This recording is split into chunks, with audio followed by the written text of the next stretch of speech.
To all. எப்பிசன் அப்படின்ற ஒரு விஷயம் வந்து பார்த்தீங்கன்னா, நாட்டையே உலுக்கியிருக்கு. இப்படி நடந்திருக்கீங்களேடா! நீங்கலாம் மனுஷங்களா? உங்களுக்கெல்லாம் என்னடா தண்டனை குடுக்குறது? அப்படின்ற மாரி இருக்கு. உங்களுக்கெல்லாம் தண்டனைய விட, அந்த நரக வேதனைய நீங்க அனுபவிக்கணும். அப்பதான்டா தெரியும். அப்படின்ற மாரி தான் எனக்கு தோணுச்சு. அந்த எபிசோட் அதெல்லாம் வந்து பார்க்கறதுக்கு எப்படி தெரியுமாங்க இருந்தது? ஸோ மனசு வந்து பார்த்தீங்கன்னா, கிட்டத்தட்ட ஒரு சில பேத்துக்குலாம் அத பார்த்தா ஹார்ட் அட்டாக்கே வந்து இறந்துருவாங்க. அந்த லெவலுக்கு இருந்ததுங்க. ஒரு குழந்தைய ரத்தத்தோட மிதக்க விட்டுருக்காங்க.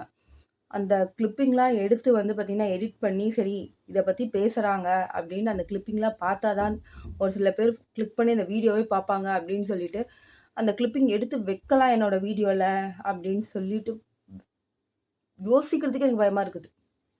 அப்படி வைக்கலாம் அப்படின்னு யோசிக்கிறதுக்கே எனக்கு அவ்ளோ பயமா இருந்தது. ஏன்னா, இந்த வீடியோ எப்படி இருக்கு? நான் பேசியிருக்கிறது எப்படி இருக்குன்னு சொல்லிட்டு நானும் ஒரு கிளான்ஸ் பார்க்கணும்ல.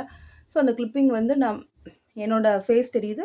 அந்த கிளிப்பிங் கீழ வந்து காட்டுறதுக்கே எனக்கு அவ்ளோ பயமா இருந்தது.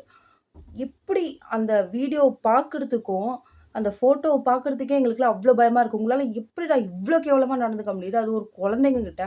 ஒரு குழந்தைய என்னன்னா ரேப் பண்ணியிருக்காங்க. கிட்டத்தட்ட மனுஷ கறிய வந்து சாப்ட்டுருக்காங்க. அதுவும் குழந்தைங்களோட கறிய. இவனுங்களலாம் உயிரோடயே விடக்கூடாது. அத விட பெரிய தண்டனை கிடைக்கணும் அப்படின்னு தான் நான் நினைக்கிறேன். இன்னும் இத பத்தி ரொம்ப எலாபரேட்டா நான் பேசுறதுக்கே எனக்கு ரொம்ப கஷ்டமா இருக்குது.